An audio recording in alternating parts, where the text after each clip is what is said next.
Rolling camera. 3, 2, 1. Rolling sound. Give me a clap. Who are you? My name is Jerry Thomas. I am from Birmingham, Alabama, born and raised. Now I hail in the metro Atlanta area. Been here for 13 years. I'm a mother, a sister, a niece, a daughter, of course, an artist in many different multiple mediums or forms of expression. I am an expressionist. I am a teacher. I'm a lover. I'm a healer. Um, I can be a force and I can be warmth. And I feel like I'm many things. But with specificity, for a day trade, I mostly work in fashion, illustration, graphic design, draping, drafting, even teaching, anything kind of in that realm and in that industry. And I have a particular goal in life when it comes to who I am and making sure that I can do the best I can to express that and help other people express who they are too, as part of me, I guess, fulfilling what I feel like is the purpose of who I am and why I exist and why I'm here. That's who I am. What was your childhood like, and what were some important lessons that you learned then that you carry with you today? I had a fairly happy childhood. Um, I mean, everybody has their things. I feel like, as far as me, um, I guess my childhood was filled with a lot of freedom and I guess the ability or the permission to explore in ways that I feel like maybe a lot of my peers didn't get to experience within their childhoods. So I think that was good. And uh, uh, I guess some of the more prominent memories I have within my childhood were different times where I probably should have gotten in trouble for something, but my mother saw it. She could see me in such a way to see how my brain was, I guess, formulating what I was experiencing at that age, and how I moved around it or maneuvered through it. More specifically, like something like cutting up curtains and tablecloths and old clothes or clothes that weren't really actually old yet that I just wanted to use for something else. I would cut them up and drape on my Barbie dolls and make different outfits for them. And that would be something that would or should have maybe did infuriate my mother. But at the same time, she sort of realized that there was something in me that's a little different for a kid to really be cutting things up and making looks like whole whole looks. So um and so not just that example of something that led towards my current career, but like just who I am as a person. There's another example of like me being in church and I was a completely different personality at my church than I was at my school. And some of the same kids who were in my Sunday school class were in my high school or my middle school. And I was a completely different personality. I was very quiet, whereas in school I was not necessarily class clown, but very opinionated and loud. And so in church, for me to completely be silent from the moment I walked in to the moment I left was very startling difference. And it speaks towards environments and expectations and how certain people try to cope or deal with things. But it seemed as if during my childhood, every time I would open my mouth in church, I would be chastised for what I said. And my mother built a certain amount of confidence in myself because during those times when other my peers who were, raised by super religious fanatic, parents of the, and members of the church, they would sometimes be the wildest kids, but they would say to me, like I stepped out of line if I mentioned something that was just too real to talk about in church or something that wasn't really heavily explained with like clear guidance within the Bible how to handle certain situations that are real that, just truly did not exist in that time or it just, I would have questions like anybody should.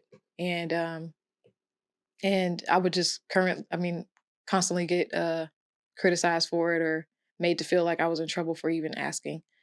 And my mom would always have my back. And so that was something that I feel like is a different experience than most younger kids. She let me stop going to church at the age of 14, and she dealt with a lot of hell at the church because of that. So she really had my back.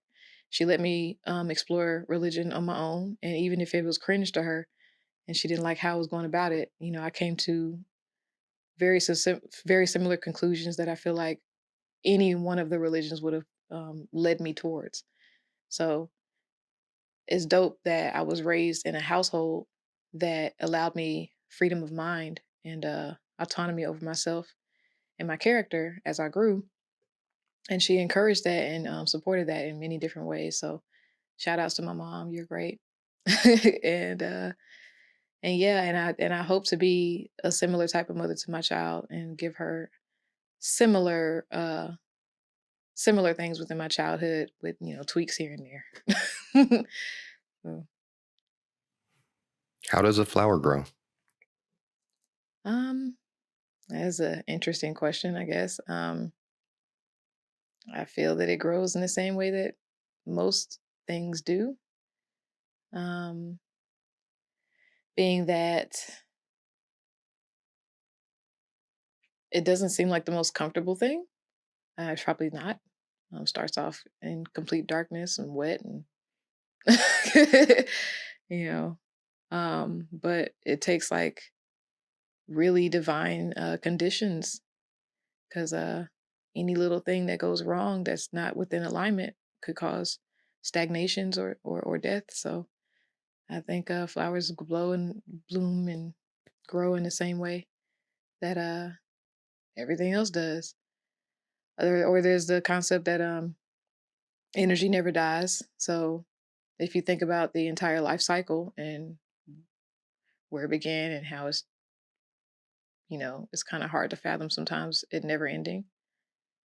But so far, it's been going strong, these cycles of life. So or energy transfers. So I think it grows in the same way that everything else does. Or it just continues moving. Where did it begin? Where is it ending? Please give me a number from 1 to 100. I do 73.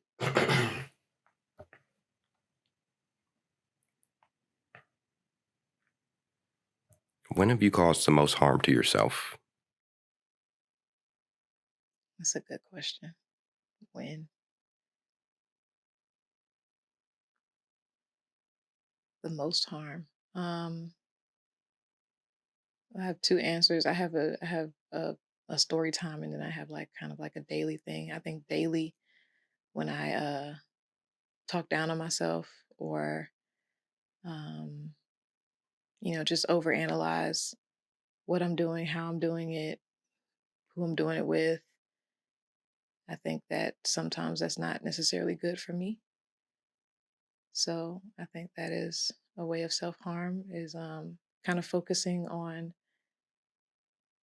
the law of awareness, I guess, more over the law of attraction.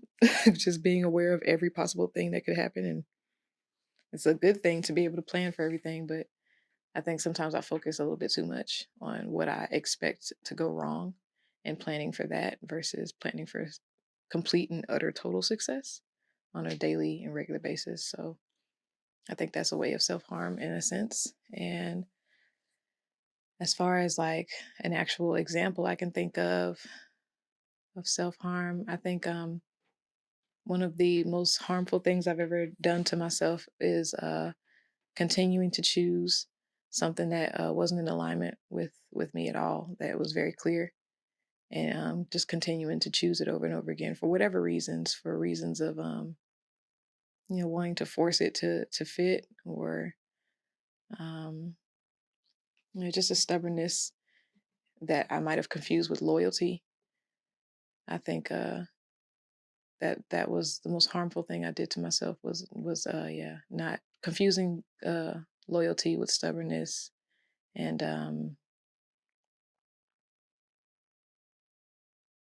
yeah. Yeah.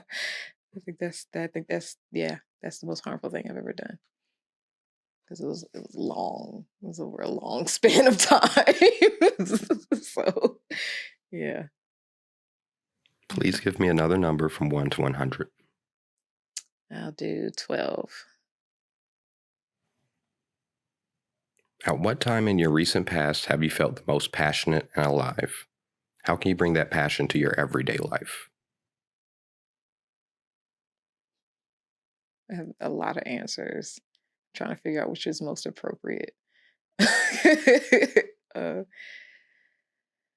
I have a lot of passions. As I mentioned before, I'm an expressionist in every sense of the word. I find ways to express myself through word, poetry, writing. You know, I like to make songs here and there. Like, that's a hobby for real, for real. Like, that's the least amount of effort that I put into expressing myself, and it's kind of a big deal. So like, but not really though. But like, I'm not that good, but I'm pretty good. So, but no, like, I mean, expressing yourself by way of dress, expressing yourself by way of dance, movement of body, expressing yourself by way of literally, illustrating it, expression by way of, I don't know, how I care, how you care for others, how you choose your words to people or choose your actions. You can express yourself through friendship, you can express yourself through love. And one thing I was thinking might be TMI, but as far as like sexual expression goes, it really goes hand in hand with your spirit. And there are so many ways also to express yourself sexually. And I'm about all of that. I'm about it in every single avenue and way um, that exists. I try to find ways, or I try to explore. Like right now, I guess you can call this a hobby, but it's becoming serious. I love acrobatic lyra. And I've been practicing that for about a year, and it is an amazing way to both express what I'm feeling inside, let go of insecurities, awkwardness, is like embrace my sexuality, my sensuality. You know, it's a mixture of so many things, and keeping in shape, like just on a simple, just you have to. You have to be strong just to do certain moves that seem really simple, and it's painful. It's a metal hoop, you build calluses on your hands, you come home with bruises, and it's very uncomfortable, and it's so beautiful. And that's another, I guess, symbolism within like growth. Like it feels amazing when you conquer a certain sense of balance. I'm sorry to say, I meant to say balance, and gracefulness, like the tautness, like almost every single part of your body has to be engaged. Like all your muscles are engaged for many moves and transition into another move. And you have to be also aware, your center of gravity while you're spinning and pulling up on things. And it's a lot. It's strenuous, and it feels so good. It reminds me of so many other ways that I've learned to express myself through creativity, and how much closer it makes me feel to God. I think that, the saying, cleanliness is next to godliness. I feel that way about creativeness. Creativity is next to godliness. Once you're creating, in the midst of creating, I think you feel true connection. You feel not like you're separate from God, but that it's one within you and within everything. So I absolutely love everything that has to do with creating and expressing myself. I forgot what the question was, but I guess I'm gonna be done there. Go ahead. Please give me one final number between 1 and 100. Mm, let's do 47. Goddamn 47. If you could change one thing about the world, what would it be? Oh, I wish we could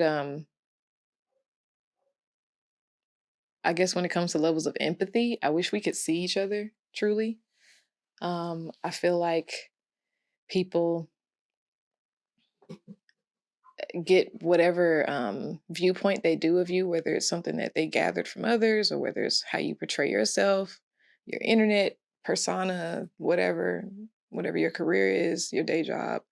People gather whatever information they do about you, they come to their conclusions, and they pretty much it's hard for a lot of people, not everybody, but it's hard for a lot of people to see you outside of whatever trope they've created for you or what you've created for yourself. And I do wish that we could as an entirety not be hive minded, but just come to an understanding that we truly are of one. um it's more so like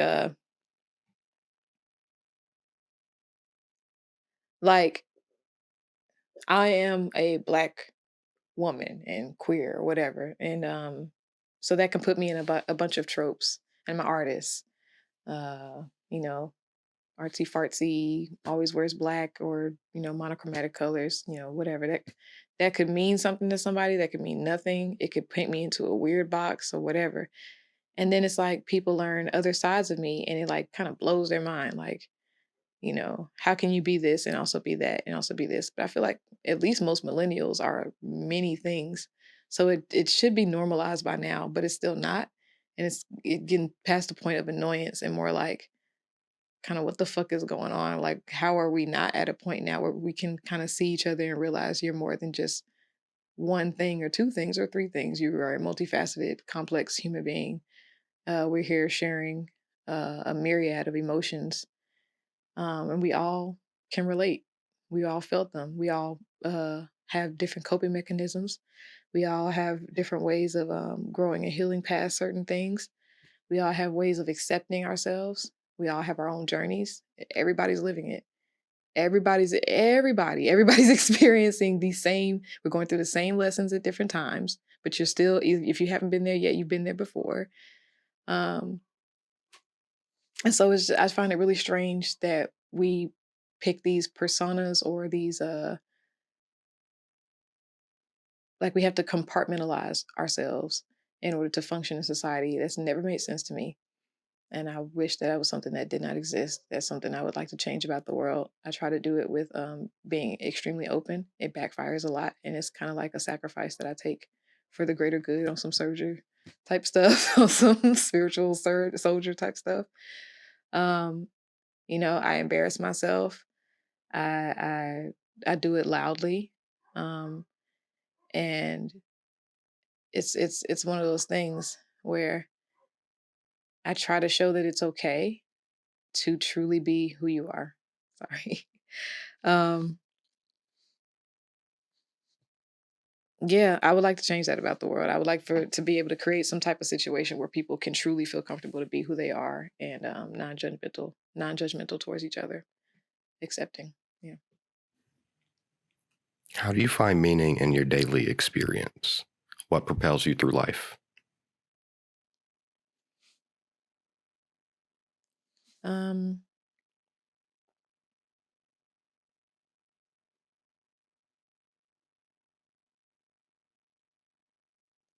every day I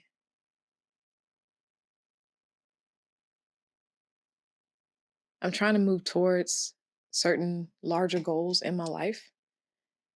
Um, I'm not a very consistent person, but in that same way, I've learned there's consistency in knowing that I'm inconsistent. So I always find ways to go back around to something. I never give up on anything. So that paints a long journey. That paints a long coming into something or accomplishing tasks. But I have specific long term, lifelong goals, and I think I every day work towards them in different ways.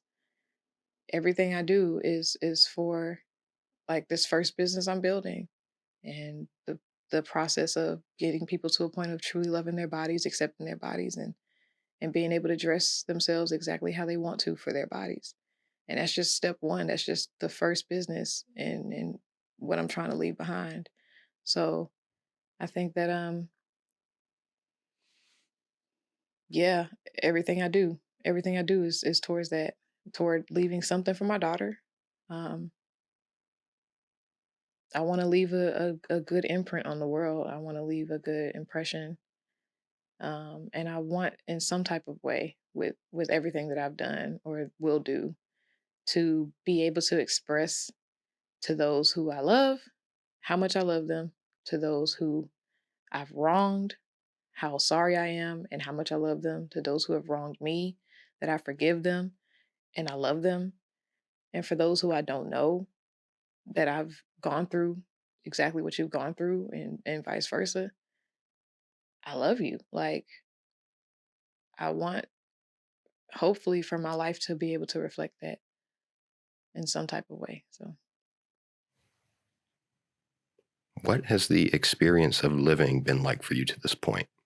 What can people learn from your life? um, living for me has been a very interesting play of events that many times I feel like I'm on the outside of looking in. Um, there's certain little things about life in general that I feel like I have, in some sense, known as cliche or cocky as that may sound, but I still don't know what I'm doing. So it's like a very, I don't want to say annoying, but just like it's an outer body experience, or it's like I know that this is not exactly how this is supposed to go right now, and it's okay to let go of the how, but I've been in the what for a little bit too long or so like so if the how is not stopping me, if me letting go of how it's going to happen is not what's stopping me from having this thing right now, then what is it? Let's go back to what, or who or something within myself that I'm still trying to gather and figure out and get it to click so that everything can fall into place. It's like everything's like right there, it feels like for me, like right there, and it's just like one more click that needs to happen for things to fall in line. So as I'm figuring that out, I forget your question again, I'm not gonna lie. But as I'm figuring all that out, it's just kind of like, okay, um, I take it a day at a time, I guess. Oh, what has life been like? So I guess I answered the question. It's been a day at a time for me. Everything comes at me. I go with the flow. There's things I plan. Most things don't go to plan for me. Like what I mentioned before, like I'm plan anyway, but I've gotten really good at like some chameleon, adaptable, resilient type stuff because I'm just gonna be here. I'm still here. I'm gonna be here. I'm gonna keep doing what I think is what I'm supposed to be doing, and I'm not giving up on it. So everything that comes with it just is just part of the journey, part of the all the lessons. I don't know. I don't know. So, this is the big question and the reason we're here today. Life is fleeting. We never know when it's our time. If these were your last words ever recorded, what would you say about your life and your legacy?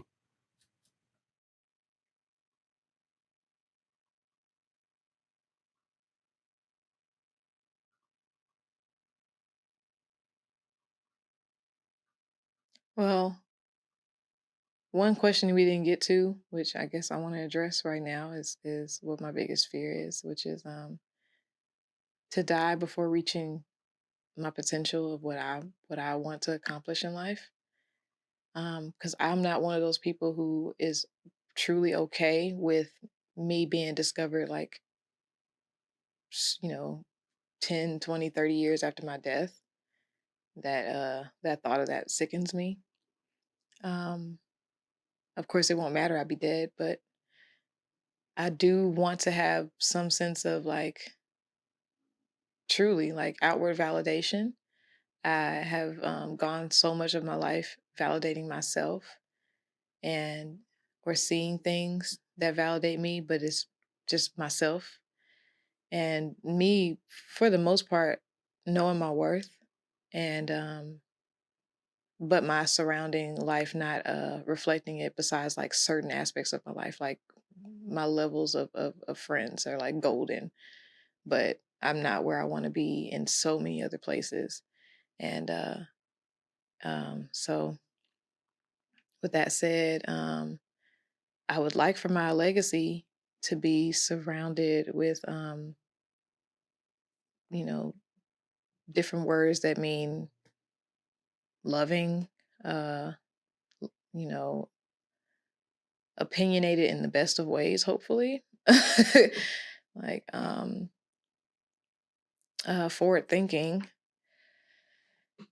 and like a disruptor of sorts to ways of living being thinking doing conducting business I would really like to have shared some type of blueprint for how to go about life being yourself without harming others and uh and that letting that kind of be your main compass and not being able to like be fully penetrated by others negative thoughts or how they view what you're doing if you're not harming anybody and you're truly expressing yourself. I think that is the way to live.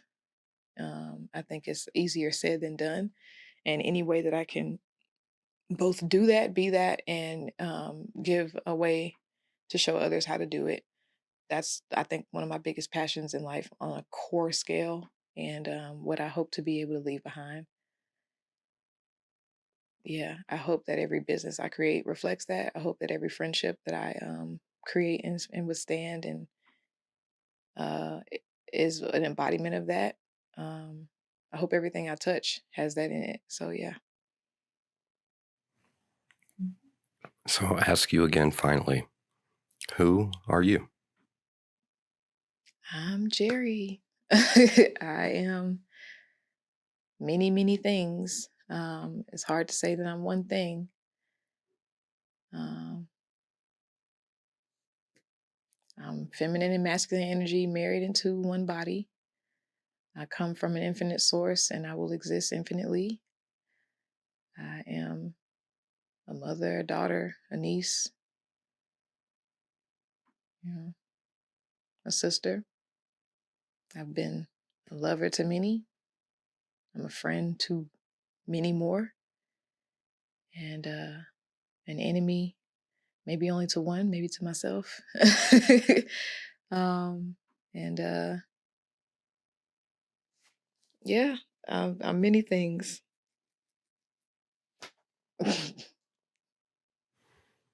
Thank you so much for your time. Thank you. This was wonderful. How lovely. It's nerve wracking. That's a wrap.